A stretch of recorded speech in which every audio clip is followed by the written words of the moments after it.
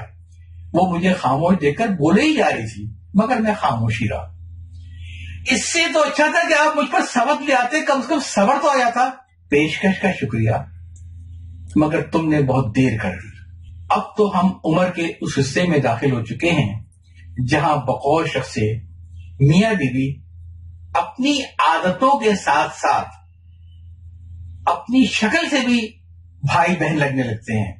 میں نے کمپیوٹر سے نظر اٹھائے بغیر جواب دیا، کاش میں خود ہی گوگل ہوتی، آپ مجھے تھوڑا سا وقت دے دیتے۔ بیگم روحانسی ہو گئی، میں تیار ہوں تمہیں گوگل کی طرح سرچ کرنے کے لیے۔ میں نے پہلی بار مانیٹر سے نظر اٹھا کر اپنی بیگم پر ڈالی، مگر گوگل بننے کے لیے تمہیں میرے لیپ ٹاپ پر آنا ہوگا۔ میں نے بہت ہی متانت، سنجیدگی اور بردباری سے کہا، مگر میری بیگم تو بھڑکی اٹھی، بات سنیں، آپ 60 کے ہونے کو آئے ہیں لیکن بالکل ہی سٹ آ چکے ہیں۔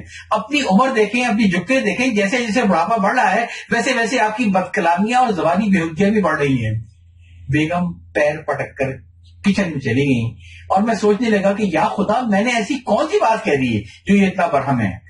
ضرور بلوچستان کے وزیر اعلیٰ اسلم رئیسانی صاحب نے کہیں کہہ دیا ہوگا اور ہماری بیگم نے پڑھ لیا ہوگا کہ لیپ ٹاپ تو لیپ ٹاپ ہی ہوتا ہے، بھلے کمپیوٹر کا ہو یا انسان کا۔ مگر اس میں میرا کیا قصور؟ میں تو ٹھہرا ایک سیدھا سادہ نہایت ہی معصوم سا انسان، بلکہ انسانی کیا، اللہ میاں کی گائے جسے ساری دنیا کے دکاندار اور فقیر حاجی صاحب کہہ کر پکارتے ہیں۔ کوئی ایسی ویسی یا ظلمانی بات میں کہوں، لا حول ولا قوت، مگر میری بیگم میری یہ بات ماننے کو تیار نہیں۔ وہ کہتی ہیں، بڑے نیک تینت، بڑے پاک بھی ہیں، ریاض آپ کو کچھ ہم ہی جانتے ہیں۔ تو جناب آپ نے سنا یہ میرا سفر نامہ، یہ 80-20 نہیں 100% تھا۔ اللہ جھوٹ سے بچائے، یہ سفر نامہ میں نے گوگل، یوٹیوب اور ٹرپ ایڈوائزر کی مدد سے لکھا تھا۔ پہلے میں نے سوچا تھا کہ چینگ مائی سے واپسی پر سفر نامہ لکھوں گا، پھر یہ سوچا کہ واپسی پر پتہ نہیں وقت ملے نہ ملے، کیوں نہ جانے سے پہلے ہی یہ میں سفر نامہ لکھوں۔ یوں بھی سفر نامہ لکھنے کا سفر کرنے سے کیا تعلق؟ سفر نامہ تو سفر نامہ ہی ہوتا ہے، چاہے سفر کر کے لکھا جائے چاہے سفر کیے بغیر ہی لکھا جائے۔ یاد چاہتا ہوں، اللہ حافظ۔